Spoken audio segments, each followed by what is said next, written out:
स्वागत है आप सभी का आपके अपने YouTube channel guitars corner # commerce में। आज हम कंटिन्यू करेंगे DSSC PGT commerce male candidate 2021 का पेपर जो हुआ था 28 जून 2021 को। आज इसकी 8वीं वीडियो है। 20 क्वेश्चन सीरीज़ में ये पेपर जो है वो निपटाया गया है। ठीक है, इसके बाद एक सीरीज़ और आएगी, फिर ये क्वेश्चन पेपर कंप्लीट हो जाएगा। करते हैं आज के क्वेश्चन स्टार्ट। आज का फर्स्ट क्वेश्चन है कि विच of the following is Adam Smiths definition of the concept of price. इनकी कीमत के संदर्भ में एडम स्मिथ की जो डेफिनेशन है वो कौन सी है। देखिए वो है हमारी सेकंड ऑप्शन यहाँ पे करेक्ट है। The price of everything what everything really cost. कि किसी भी चीज़ का जो प्राइस है, किसी भी वस्तु का जो प्राइस है वो क्या होता है, is the toil and trouble of acquiring it, यानी कि उसको प्राप्त करने में जितना परिश्रम किया गया, जितनी परेशानी हुई, उन सब का जोड़ है। ठीक है, ये है एडम स्मिथ की definition of the concept of price. Second question repeated है, इसी पेपर में ही आया था। The intrinsic value of a bond और any fixed income security is dash the present value of the expected cash flows. ये क्या हो जाएगा, इक्वल टू। ठीक है, the intrinsic value of a bond और any fixed income security is equal to the present value of the expected cash flows. अगर आप channel पे नए हैं तो प्लीज़ चैनल को सब्सक्राइब कीजिए, साथ में लगे बेल आइकन को भी प्रेस कीजिए। हर आने वाली वीडियो की नोटिफिकेशन टाइम से पाने के लिए बेल आइकन प्रेस करना ज़रूरी है। थर्ड क्वेश्चन, वीडियो अगर पसंद आए तो प्लीज़ इसे लाइक भी करें, शेयर कर दें वीडियो को। थर्ड क्वेश्चन है which of the following statement is false, कि यहाँ पे गलत स्टेटमेंट है वो कौन सी है। ये है फोर्थ, कि when the dollar rises in value related to a foreign currency, कि फॉरेन करेंसी की तुलना में जब एक डॉलर की वैल्यू जो है वो बढ़ती है तो the current asset and the current liability of US foreign subsidiary increase in dollar value. ये यूएस की जो विदेशी सहायक कंपनी है उसकी जो करंट एसेट और करंट लायबिलिटी है वो डॉलर की वैल्यू को बढ़ा देती है। ये गलत है। बाकी सही कौन से हैं। फर्स्ट, कि borrowers are the issuers of डेप्ट instrument in the form of promissory note, bonds and commercial paper, कि उधार जिसको लेना है, लंबे टाइम के लिए उधार लेने वाले क्या करते हैं, प्रतिज्ञा पत्र, बॉन्ड और ये जो हमारे व्यावसायिक पत्र हैं, कमर्शियल पेपर है, इनको इशू करते हैं। ये बिल्कुल ट्रू स्टेटमेंट है।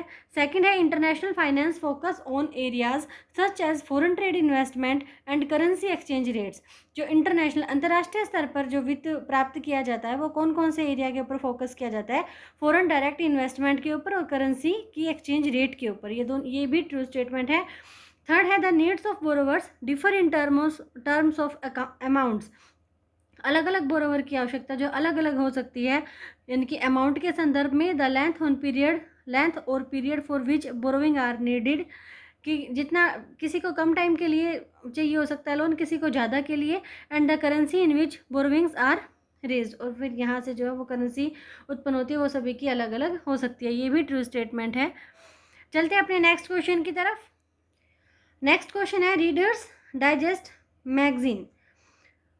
एक रीडर्स की डाइजेस्ट मैगजीन है वो क्या कर रही है, ऑफर्स डायरी जो है वो ऑफर कर रही है टू इट्स रेगुलर सब्सक्राइबर को, यानी कि जिनके कस्टमर हैं उन्हें डायरी दी जा रही है फॉर इंट्रोड्यूसिंग न्यू सब्सक्राइबर्स, यानी कि जो नए सब्सक्राइबर नए कस्टमर उन्हें देने के लिए। Which method of conditional premium of consumer promotion is this an example of. ये किस तरह का एग्जाम्पल है, conditional premium of consumer promotion के किस टाइप का एग्जाम्पल है। ये है हमारा यूज़र टू यूज़र स्कीम का। ठीक है, यूज़र टू यूज़र, इनकी कस्टमर से कस्टमर, सब्सक्राइबर से सब्सक्राइबर स्कीम चल रही है, तो यहाँ यूज़र टू यूज़र जो है वो आंसर सही हो जाएगा। नेक्स्ट क्वेश्चन है what percentage of tax is taxable on long term capital gain arising from. देखिए लॉन्ग टर्म कैपिटल गेन जो है वो बहुत सारे तरीक़ों से होता है, लेकिन यहाँ पे जो इन्होंने मेंशन किया वो किया है transfer of securities, bonds, units या डिबेंचर्स। इनके कारण जो कैपिटल गेन होता है वहाँ पे कितना परसेंटेज है टैक्स का, वहाँ पे है 10%। तो ये ध्यान रखना है। टैक्स के क्वेश्चन जो है नेट में भी बहुत पूछे जाते हैं कि जो लॉन्ग टर्म कैपिटल गेन है सिक्योरिटी, बॉन्ड, यूनिट, डिवेंचर के कारण आया है, इनकी ट्रांसफरेबिलिटी के कारण आया है, वहाँ पे कितना परसेंट टैक्स लगेगा, वहाँ पे 10% टैक्स लगेगा। नेक्स्ट क्वेश्चन है which trade promotion leads to quick profits for wholesalers and retailers. थोक व्यापारी और फुटकर व्यापारी के लिए ऐसा कौन सा ट्रेड प्रमोशन है जो उनके प्रॉफिट को बढ़ा देता है। ये क्या है, प्राइस डील्स, यानी कि कीमत में डील करना। ये क्या होता है, एक temporary reduction in the price, यानी कि कीमत में टेम्परेरी तरीके से एक रिडक्शन कर दी जाती है। जैसे कि 50% ऑफ चल रहा है, थोड़े से टाइम के लिए अगर आप खरीदना चाहो तो खरीद सकते हो। इससे क्या होता है, ट्रेड प्रमोशन है, बिक्री बढ़ाने का तरीका है, लीड्स टू क्विक प्रॉफिट, और जल्दी से जल्दी प्रॉफिट अर्न करने का तरीका है होलसेलर एंड रिटेलर के लिए प्राइस में डील करना।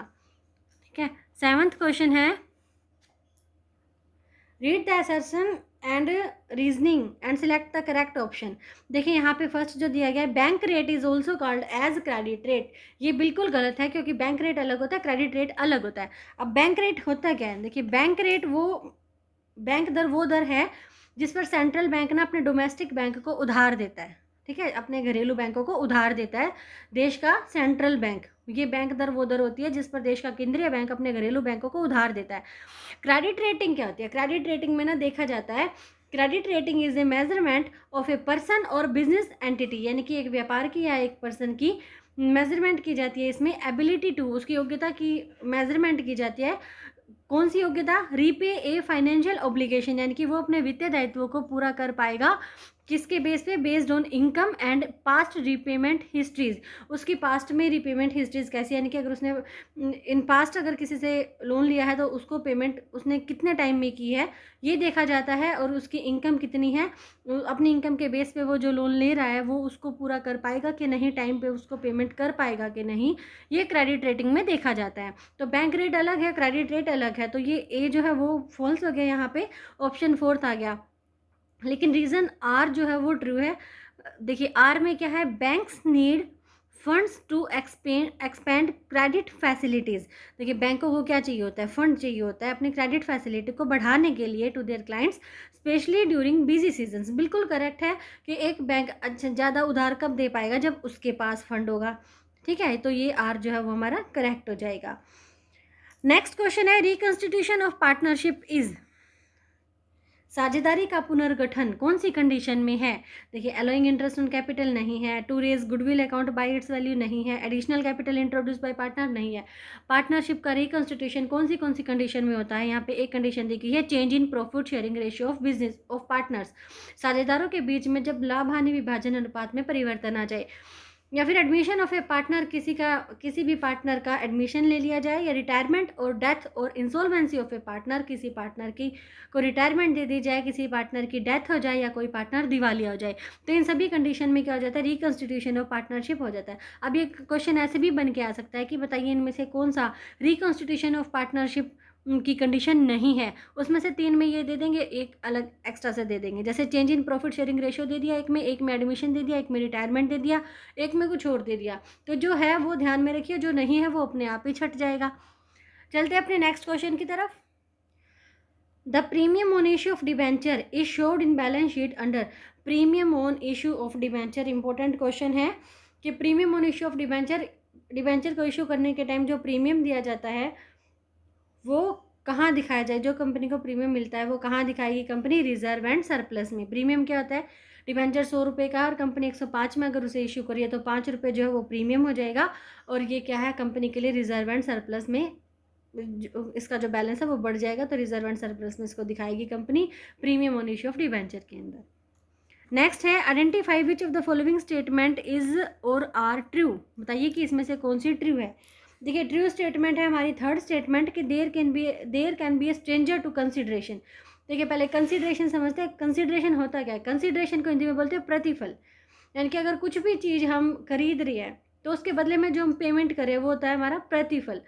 देखिए कंसिडरेशन क्या है, anything of value promised by one party to the other when making a contract can be treated as consideration, यानी कि किसी ने, एक पार्टी ने जो भी मूल्य पेमेंट करने का जो प्रोमिस किया है दूसरी पार्टी को, वो उसके लिए कंसिडरेशन है। For example if A sign a contract to buy a car from B, ठीक है, ए ने एक कॉन्ट्रैक्ट साइन किया है बी के साथ एक कार खरीदने के लिए, 5 लाख रुपए की कार है, तो ए का कंसिडरेशन है 5 लाख, क्योंकि वो कार खरीद रहा है तो उसके बदले में 5 लाख रुपए पेमेंट करेगा, तो ए का कंसिडरेशन है 5 लाख, और बी का कंसिडरेशन क्या हो जाएगा, बी उसके बदले में उसे कार दे देगा, तो ये हो जाएगा बी का कंसिडरेशन। अब क्वेश्चन क्या है, जो ट्रू स्टेटमेंट है वो क्या है कि there can be a stranger to consideration, consideration में स्ट्रेंजर भी हो सकता है। ए ने बी से कार खरीदी, ए ने बी को 5 लाख रुपए देने थे और बी ने किसी और को पेमेंट करने थे पैसे। अब भी अगर ए को ये कह दे कि मेरे बजाय तो उनको पेमेंट कर दे, ठीक है, तो वहाँ पे क्या स्ट्रेंजर है, ए के लिए जो जिसको कंसिडरेशन पेमेंट करनी है वो क्या है, स्ट्रेंजर है। तो there can be stranger to consideration, यानी कि इस तरह के लेन देन में थर्ड पार्टी भी इन्वॉल्व हो सकती है और वो स्ट्रेंजर हो सकती है।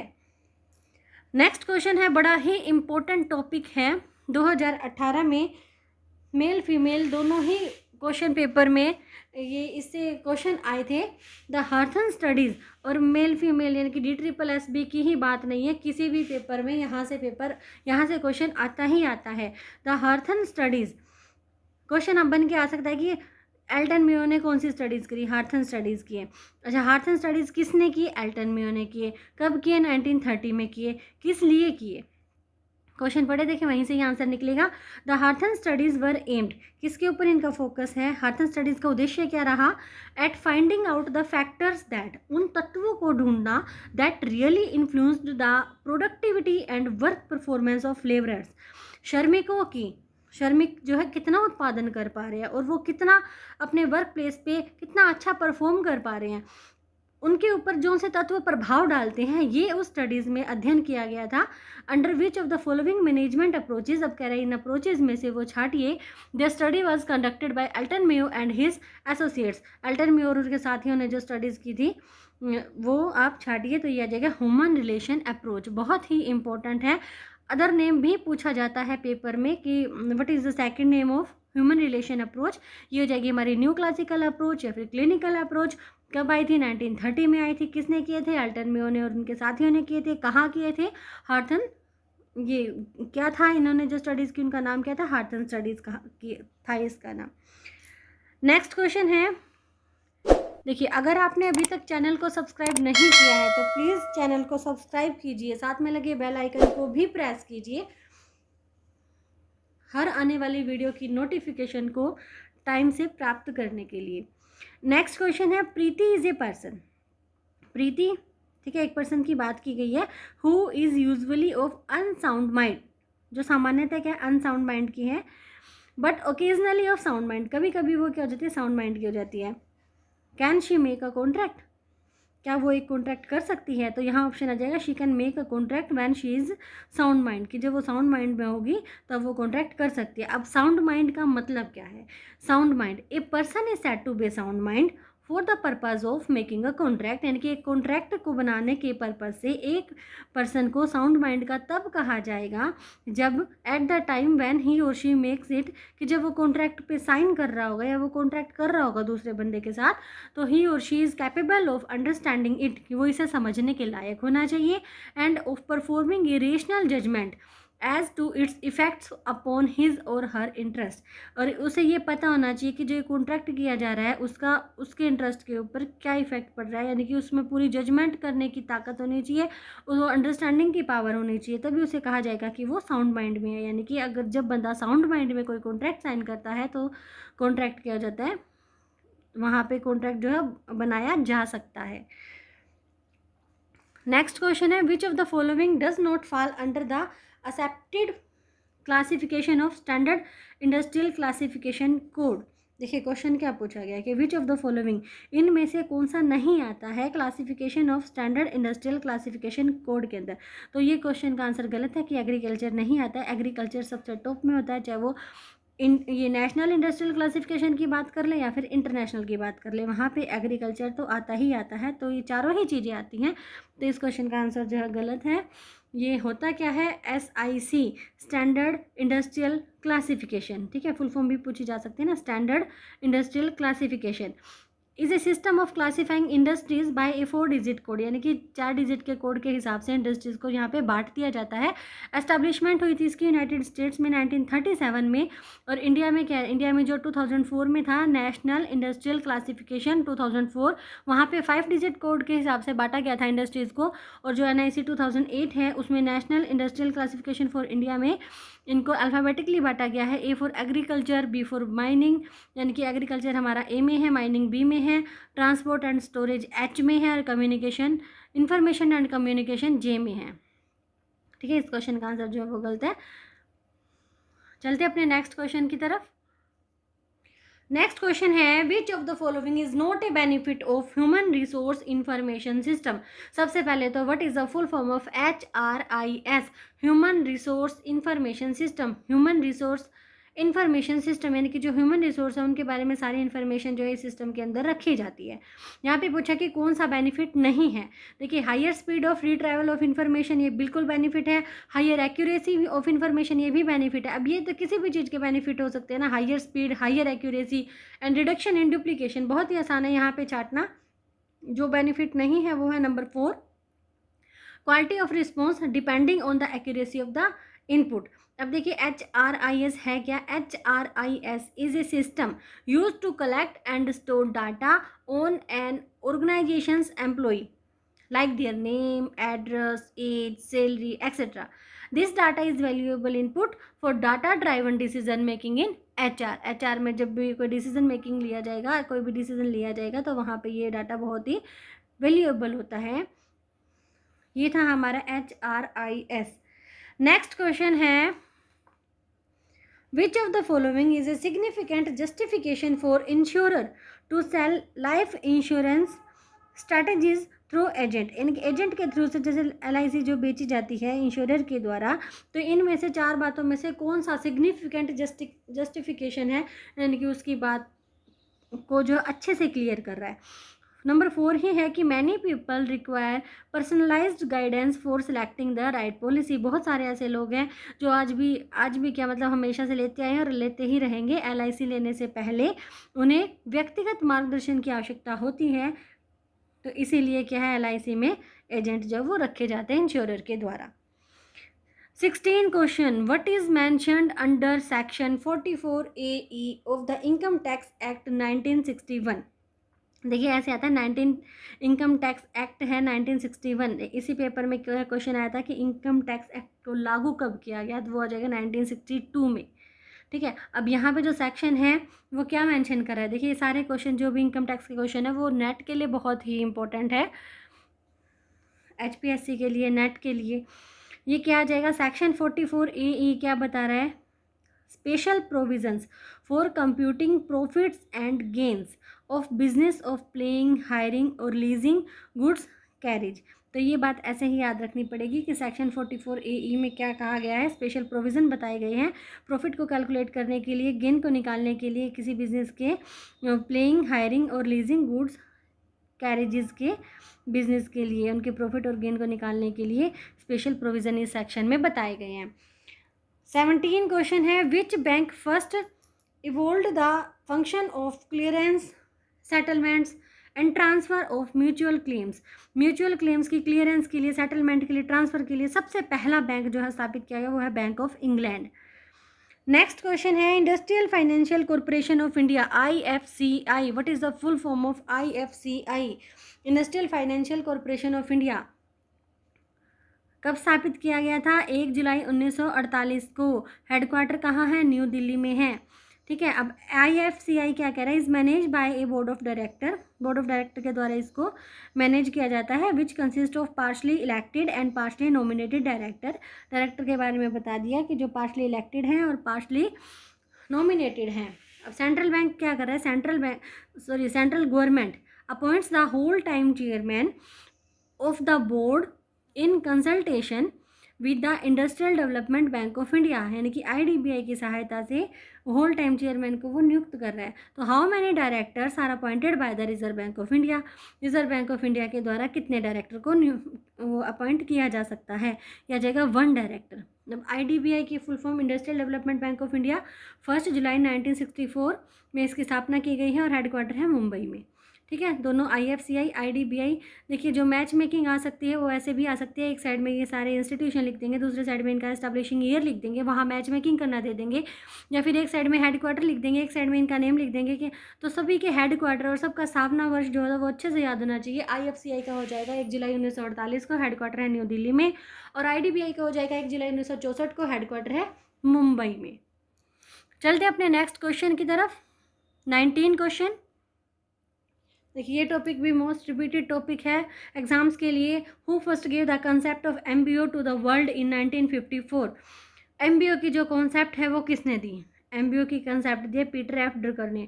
कब दी? 1954 में दी। कहाँ दी? अपनी बुक में दी, द प्रैक्टिस ऑफ मैनेजमेंट। तो ये 2-3 जो इसके बारे में बातें हैं वो अच्छे से याद होनी चाहिए। MBO, what is the full form of MBO? Management by objectives, ठीक है। और ये पीटर एफ ड्रकर को और क्या कहा जाता है? मैनेजमेंट गुरु कहा जाता है इन्हें।